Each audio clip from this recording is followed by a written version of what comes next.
وہ تو ابھی دنیا میں آیا ہی نہیں۔ میں نے گھٹنوں میں سر دے کر چیخ مار کے رونا چاہا مگر گلا بند ہو چکا تھا، آواز نکل ہی نہیں رہی تھی۔ میں نے اس کی آخری الفاظ یاد کیے، کیا سب ٹھیک ہو جائے گا؟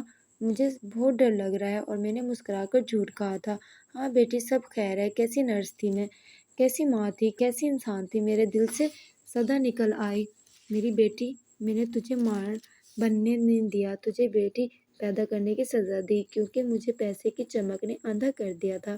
میں نے وہاں بیٹھے بیٹھے رب سے گڑ گڑا کر معافی مانگی، پھر خود ہی چیخ پڑی، یا اللہ لوگ مجھے دھتکاریں میں برداشت کر لوں گی، میرے جسم سے بدبو آئے میں سہ لوں گی، بس میری بیٹیوں کو اس گناہ کا سایہ نہ لگے، انہیں میرے کیے کی سزا نہ ملے۔ مجھے اس حالت میں بھی اپنی بیٹیوں کی فکر تھی۔ اسی وقت ایک عورت میرے قریب سے گزری اور میری طرف دیکھ کر کہا، یہی ہے وہ عورت جس کی بدبو سے مطاف کا حلقہ بند کرنا پڑا تھا۔